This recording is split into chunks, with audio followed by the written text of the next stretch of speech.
एक चूहिया को एक सुंदर कन्या थी। वह अपनी बेटी का विवाह सबसे शक्तिशाली व्यक्ति से करना चाहती थी।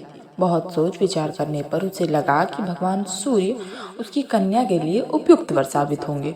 चूहिया सूर्य भगवान के पास गई। उसने कहा, सूर्य देवता, क्या आप मेरी सुंदर कन्या से विवाह करेंगे? क्या उसे आप अपनी पत्नी के रूप में पसंद करेंगे? सूर्य भगवान ने कहा, चूहिया चाची, आपने मुझे अपनी बेटी के योग्य वर समझा, इसके लिए मैं आपका आभारी हूँ। पर मैं सबसे ज्यादा शक्तिशाली नहीं हूँ। मुझसे शक्तिशाली तो वरुण देवता हैं। वे अपने बादलों से मुझे ढक देते हैं। अतः चूहिया जल के देवता के पास गई और बोली, वरुण देवता, क्या आप मेरी सुंदर कन्या से विवाह करेंगे?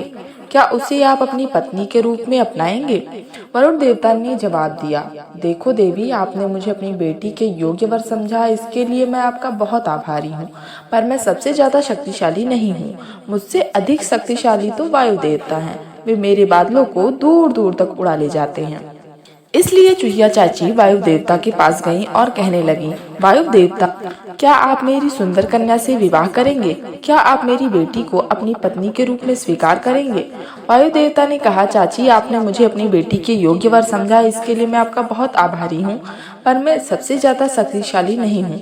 मुझसे अधिक शक्तिशाली तो पर्वतराज हैं। वे मेरे मार्ग में खड़े हो जाते हैं और मुझे रोक देते हैं। मैं चाहे कितनी ही ताकत लगाऊं, पर पर्वतराज को अपने रास्ते से नहीं हटा पाता। तब चूहिया चाची पर्वतराज के पास गईं। उनसे बोली, पर्वतराज, क्या आप मेरी सुंदर कन्या से विवाह करेंगे? क्या आप मेरी बेटी को अपनी पत्नी के रूप में स्वीकार करेंगे? पर्वतराज ने कहा, चाची, आपने मुझे अपनी बेटी के योग्य वर समझा, इसके लिए मैं आपका बहुत आभारी हूँ। पर मैं सबसे अधिक शक्तिशाली नहीं हूँ। मुझसे ज्यादा शक्तिशाली तो मूसक राज यानी चूहों के राजा हैं। वे और उनके साथी मेरे चट्टानी शरीर में बड़े बड़े बिल खोदकर मुझे खोखला कर डालते हैं। अंत में चूहिया चाची मूषक राज के पास गईं और बोली, मूषक राज, क्या आप मेरी सुंदर बेटी से विवाह करेंगे? क्या आप उसे अपनी पत्नी के रूप में स्वीकार करेंगे? मूषक राज यह सुनकर बहुत प्रसन्न हुए। उन्होंने कहा, हाँ, मैं आपकी बेटी से अवश्य विवाह करूंगा। तब गाजे बाजे के साथ धूमधाम से चूहिया की बेटी और मूषक राज का विवाह संपन्न हुआ। शिक्षा, दूर के ढोल सुहावने लगते हैं।